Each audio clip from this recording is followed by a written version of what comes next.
Imaginez que vous rentriez tranquillement des Seychelles et que votre avion se crache en un coup. Bon, autant vous dire que si ça arrivait vraiment, eh bien vous serez soit mort par le crash, soit mort par les températures négatives. Et ce, même si vous aviez une doudoune pour vous réchauffer. Heureusement pour cette vidéo et ce défi, moi je reste en France, parce que j'aime mon pays. Et surtout parce que les températures sont plus supportables. Je suis Super Echo et sur ma chaîne j'ai des compétences que j'ai toujours voulu avoir et aujourd'hui je relève le défi de passer l'hiver en t-shirt. Allez, c'est parti, nouvelle compétence à débloquer.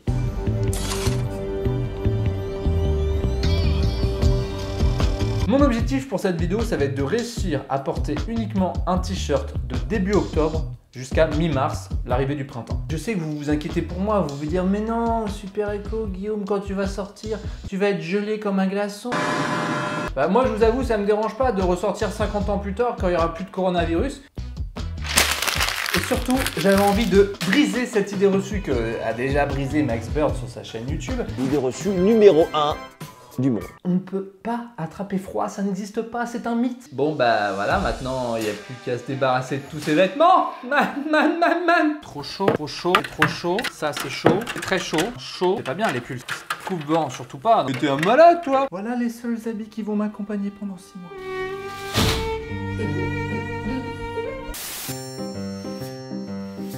Là typiquement il pleut, hein. Du coup on va faire quand même du vélo en t-shirt, parce qu'on aime bien.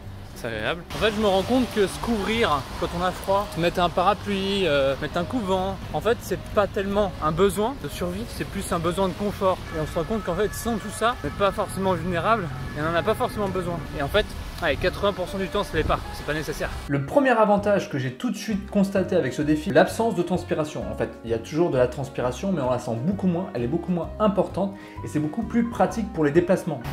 Je vais pas vous mentir. Avec la pluie c'est vraiment assez hardcore et pourtant il fait que 12 degrés donc j'ai peur de l'hiver. Je galère, je sais pas si ça va s'améliorer. Bon, l'astuce pour se réchauffer quand il fait froid en t-shirt, bah c'est de courir tout le temps. Du coup moi je cours tout le temps, partout dans la rue, tout le temps. D'ailleurs à partir de ce moment là c'est déjà devenu une habitude, sortir en t-shirt c'est plus du tout un truc auquel je pense, c'est juste automatique. Le vélo je m'active tellement assez rapidement sur la selle que mon corps se réchauffe et je sens le froid sans avoir froid. J'aurais peut-être plus froid à pied, à être un peu immobile. Pour l'instant, ce défi n'avait pas trop impacté ma vie, mais on va dire que novembre, ça va être le début des petits embêtements. Là, je suis en train de faire ma vidéo sur les réflexes. Il fait 3 degrés et j'arrive à rien. Du coup, mes doigts sont tout frigorifiés, tout durs, tout douloureux. Et en même temps, j'ai l'impression que je me découvre une nouvelle résistance. Je crois que c'est la première fois de ma vie que je cours. En acceptant d'être en t-shirt, je mettais toujours un truc réchauffant ou en fait c'est vachement faisable, c'est le début qui est difficile. Le corps vraiment se réchauffe tout seul et qu'un t-shirt c'est vraiment plus pratique. D'ailleurs il paraît que le froid augmente l'endurance et si on court par exemple à 5 degrés, c'est la température idéale. Là on est le 2 décembre et là c'est la première journée où j'ai quasiment froid un peu tout le temps, même chez moi parce que j'ai pas le chauffage. Toute une journée à avoir plus ou moins froid, c'est chaud quoi. Ah non c'est froid. Et je découvre une expérience que j'avais déjà vécue avec le défi pieds nus, c'est le regard des autres.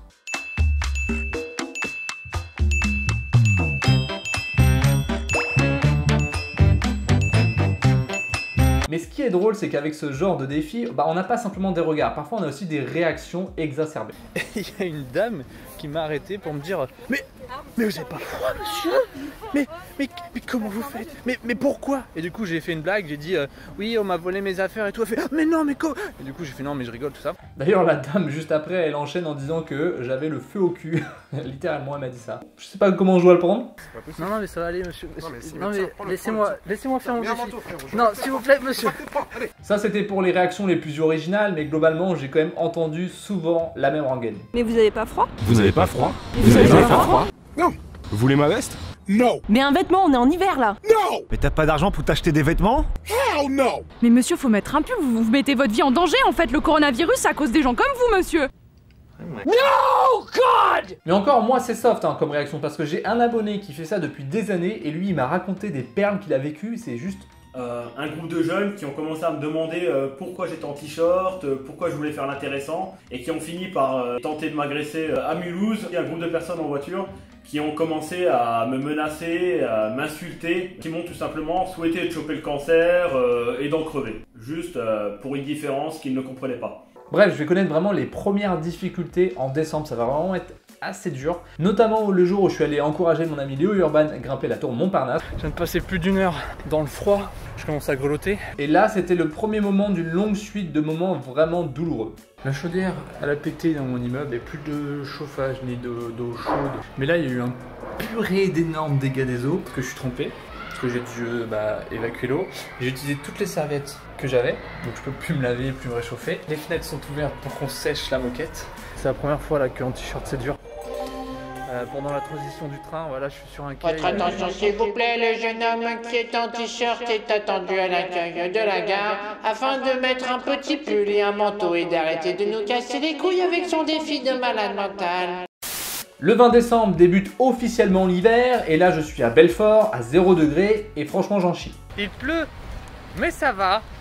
En fait j'ai l'impression que quoi qu'il arrive, au bout d'un moment, vous avez beau être entraîné, vous êtes beau être prêt mentalement, votre corps il commence à geler. C'est pas quelque chose contre lequel on peut lutter. Ça fait plusieurs heures que j'ai pas mangé depuis ce matin et avec le froid tu le sens direct, tu commences direct à grelotter, il n'y a même pas à discuter. Donc si c'était un jeûne plus défi froid, très difficile. Une des clés aussi pour survivre dans ce défi, en plus d'être en mouvement tout le temps, c'est de bien manger. Malgré ça, ce que j'ai pu observer, c'est qu'il y a quand même une sorte d'adaptation du corps. C'est-à-dire que la première semaine où vous allez subir une température, on va dire de 5 degrés, ça va être difficile. Mais si la deuxième semaine il fait 5 degrés, vous serez déjà habitué. Ce qui est difficile, c'est les écarts soudains. Si vous êtes à 5 et que vous êtes à moins 6 le lendemain, c'est vraiment très dur.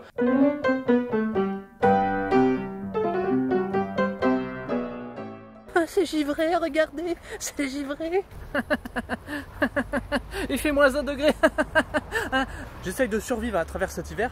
Donc j'ai un manche long qui a quand même des aérations sur le côté, donc niveau froid. Et j'ai pris des gants aussi parce que voilà. Jusqu'à maintenant c'était progressif la baisse de température. Et là c'est... En janvier, c'est là aussi que j'ai eu mes premiers coups durs physiquement. Vraiment, j'ai eu des journées où quand j'étais resté très longtemps dehors, j'avais des énormes migraines, des énormes fatigues en fait vraiment très fortes. Quand on a froid, notre corps chauffe beaucoup, on consomme du coup beaucoup d'eau et si on ne boit pas parce qu'on n'a pas l'impression d'avoir soif, et ben on se déshydrate. Et moi je sais que si je suis déshydraté, j'ai des migraines. Je commence quand même à être fatigué parce que ça fait depuis octobre que je me déplace en vélo avec tous les intempéries. En fait, ce défi, il est très anodin. Si tu le fais une journée, alors même une semaine en hiver, bon voilà, c'est anodin. Mais le truc, c'est de faire ça pendant 6 mois. En fait, c'est prenant physiquement, mentalement, et c'est une fatigue qui s'accumule, et c'est le fait d'être toujours dans l'inconfort qui est difficile. Et ça se voit pas, mais là, il y a une tempête de neige. Je sais pas comment je vais faire pour survivre en t-shirt, là, man. Oh my god. Je vais faire un flash info sur BFM parce que c'est très important. Bataille de boules dans le centre-ville de Rouen, ou bien édification d'un bonhomme pour Sarah.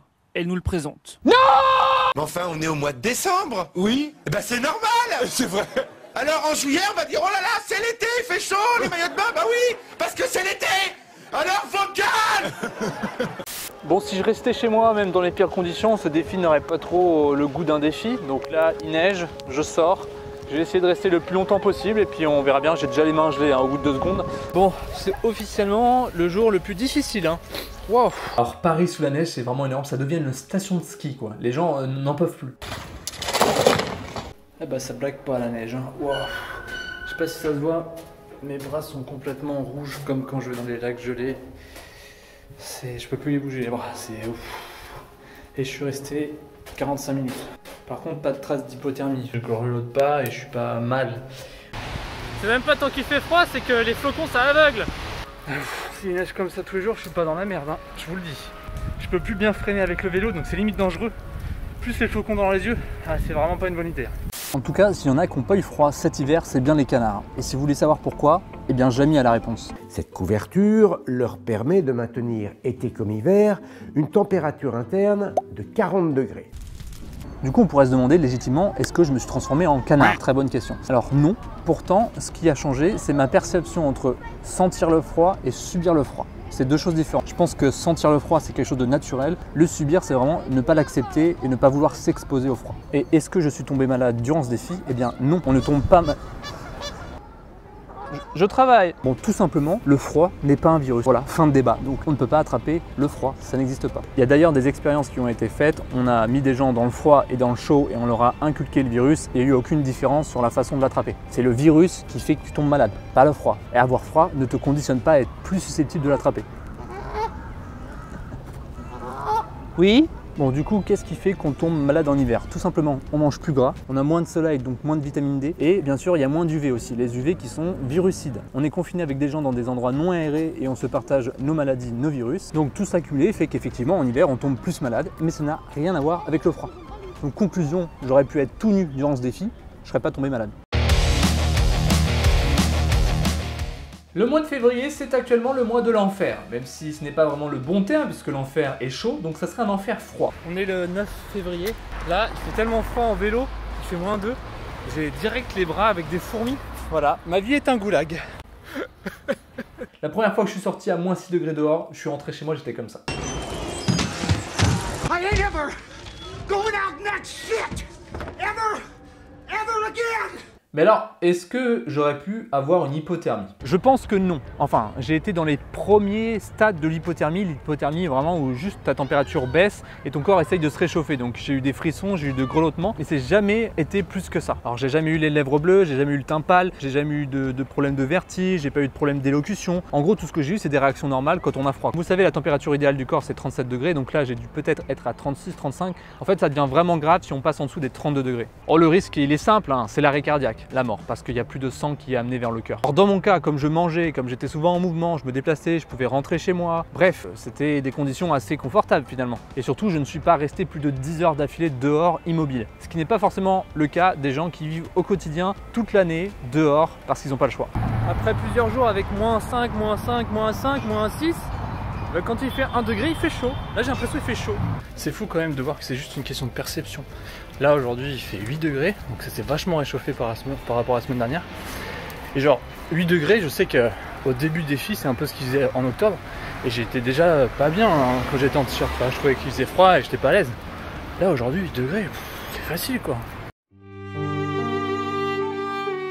Bon, on arrive sur la fin de ce défi, donc est-ce que je suis convaincu des bienfaits du froid? Oui, évidemment. Déjà par simplement le fait de stresser régulièrement son corps à petite dose, ça permet de le renforcer contre les agressions du quotidien, et notamment le froid. C'est-à-dire que mon niveau de sensibilité par rapport au froid, elle a complètement changé. Alors j'aurais du mal à prétendre pouvoir expliquer scientifiquement pourquoi ça augmente le système immunitaire, enfin ça le renforce de s'exposer au froid, mais en tout cas il y a des études qui ont montré qu'effectivement ça augmentait la présence de certains globules blancs qui sont responsables notamment de notre défense immunitaire. Et la preuve en est, c'est que depuis le début de ce défi, je ne suis pas tombé malade et là ça fait plus d'1 an et demi. Et il y a aussi plein d'autres effets positifs que je vois pas forcément. Les vertus anti-inflammatoires, ça aide à mieux dormir, ça permet de transformer les graisses un peu mauvaises en graisses positives qui nous permettent de nous réchauffer et donc d'avoir moins froid dans les situations que j'ai vécues. Et bien sûr une meilleure circulation sanguine, mais ça on était tous d'accord là-dessus normalement. Voilà, on est arrivé le 21 mars, donc le début du printemps, officiellement la fin de mon défi. Récupère mes vêtements d'hiver quand même, on sait jamais. Du coup, voilà, je peux reprendre une vie normale, tout va bien, et puis voilà, on va profiter de l'été maintenant. Conclusion de ce défi, maintenant je pense que je suis capable de rester quasiment toute l'année en t-shirt sans trop galérer. Donc moi je pense que c'est le mode de vie maintenant que je vais faire, c'est que tant que je suis à l'aise, tant qu'il fait 10, 5 degrés, qu'il y a un beau temps, je vais être en t-shirt parce que je suis bien comme ça. Effectivement, les moments où ça sera vraiment de la pluie, du vent, je m'habillerai un petit peu. Mais pas non plus énormément, hein. Je trouve que c'est pas utile, notamment en vélo. Mais pour moi, c'est vraiment important de faire ce genre de défi parce qu'on est vraiment dans le credo force et utilité. C'est-à-dire que je me suis renforcé pour que ça soit utile à ma vie et aussi pour se rendre compte, en fait, pourquoi on s'habille au quotidien. Peut-être vous allez me dire, oui, je sais pourquoi on s'habille.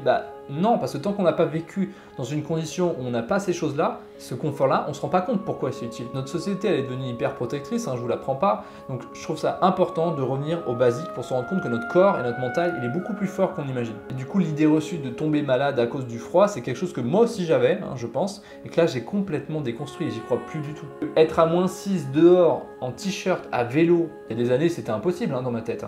Et en fait, je me suis rendu compte que si. Et enfin, Wim Hof, je pense, m'a quand même aidé parce que je me suis quand même dit que je m'étais exposé dans des lacs à des températures vraiment difficiles avec des douleurs.